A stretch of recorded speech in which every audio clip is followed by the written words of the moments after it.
안녕하세요. 별나곤의 별난 책방입니다. 오늘 여러분과 함께 할 책은 칠형제입니다. 하어 광차이님이 글을 쓰고 왕자주님이 그림을 그렸습니다. 양세용님이 옮겼고 주 한국 몬테소리에서 편했습니다. 함께 읽겠습니다. 깊은 산속 작은 냇가에 왕대숙과 왕대랑 부부가 살고 있었습니다.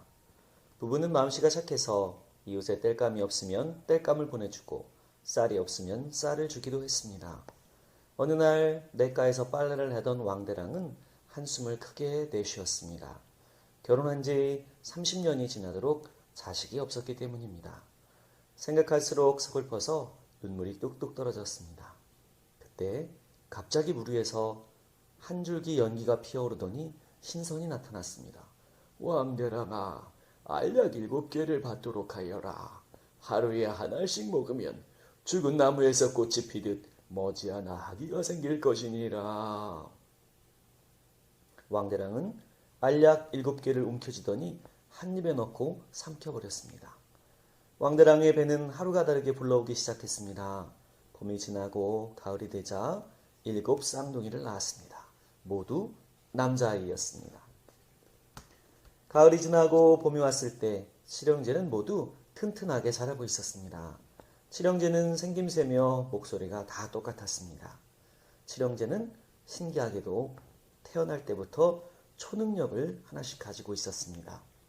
맏아들은 힘이 장사였고 둘째는 천리 밖에서 하는 이야기도 들을 수 있는 귀를 가졌으며 셋째는 온몸이 쇠처럼 단단했습니다. 넷째는 땅을 잘 팠고 다섯째는 불을 무서워하지 않았으며 여섯째는 다리를 길게 늘릴 수 있었습니다. 그리고 막내는 무엇이든지 끝없이 먹어치울 수 있었습니다. 보리가 황금빛으로 물들자 농부들은 보리를 거둬들이려고 바빴습니다. 어느 날 칠형제가 보리를 베다가 새참을 먹고 있는데 어디선가 나팔 소리가 들려왔습니다.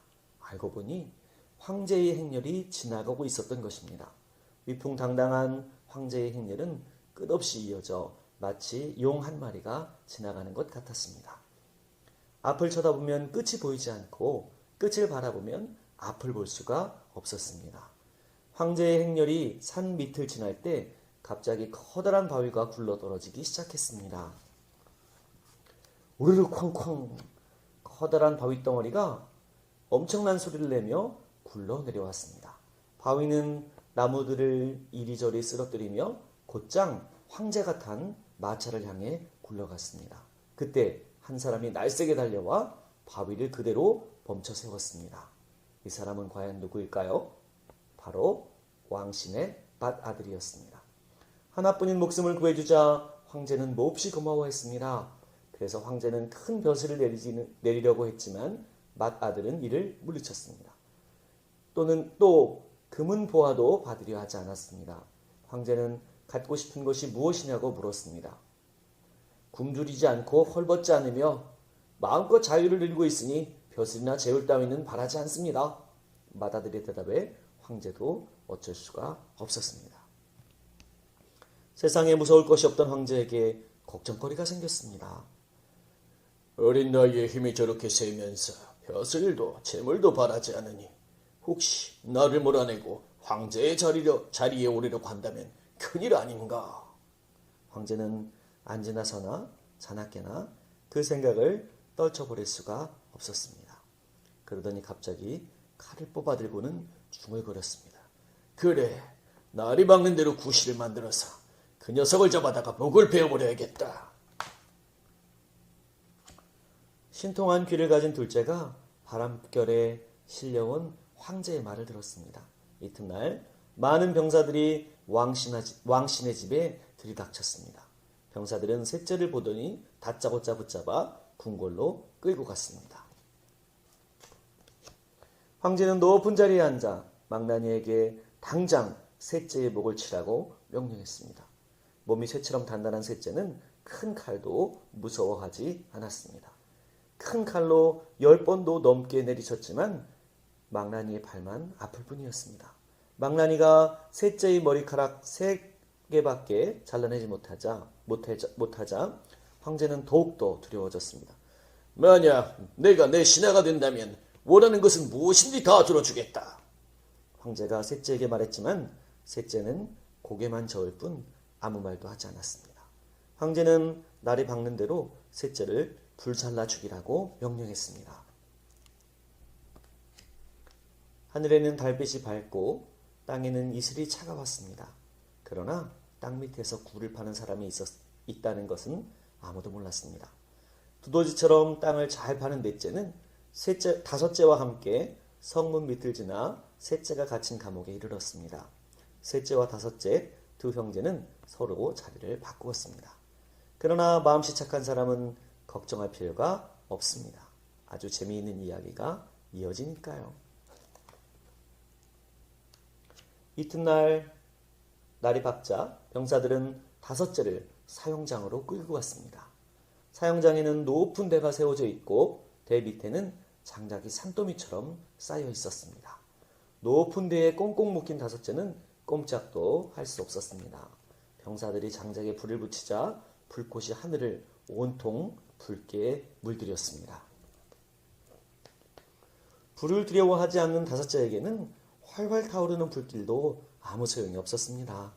황제는 어쩔 줄 몰라 하며 다섯째를 커다란 감옥에 다시 가두게 했습니다. 감옥에 갇힌 다섯째는 잠꼬대 하는 척을 하며 중얼거렸습니다. 큰 칼도 뜨거운 불도 무섭지 않지만 높은 곳에서 떨어지는 것은 정말 두려워. 아무도 이 사실을 몰라서 정말 다행이야. 만약 알게 되면 어떻게 하지? 옥사쟁이가 이 말을 엿듣고 곧장 황제에게 일러 바쳤습니다. 황제는 손뼉을 치며 기뻐했습니다. 이튿날 다섯째는 높은 낭떠러지로 끌려갔습니다. 황제는 곧 다섯째를 떨어뜨려 죽이라고 명령했습니다. 그러나 낭떠러지에 있던 사람은 다섯째가 아니라 여섯째였습니다.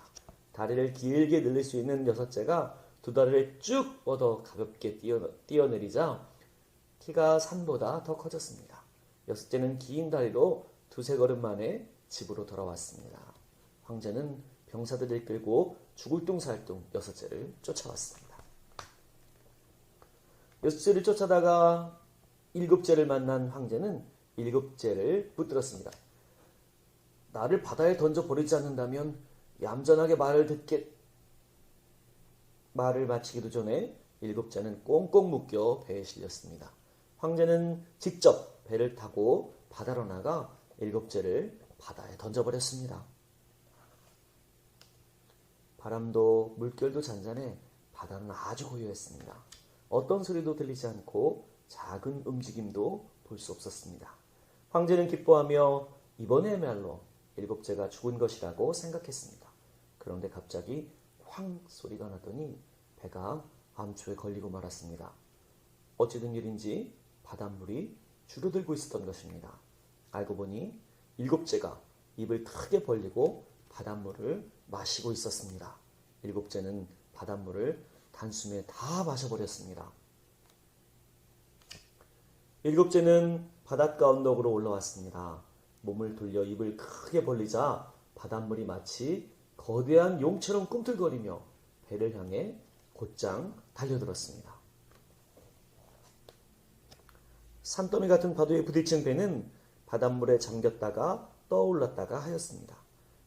얼마 지나지 않아 배는 흔적도 없이 사라지고 바다에는 파도만 출렁이고 있었습니다.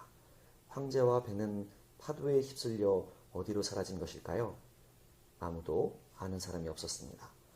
태양은 바닷물을 금빛으로 불들였습니다. 금빛 수평선이 바다 한가운데서 해안까지 이어져 있었습니다. 칠형제는 한마음으로 뭉쳐 말없이 해를 바라보면서 시원한 바닷바람을 쐬고 있었습니다. 별나군이었습니다.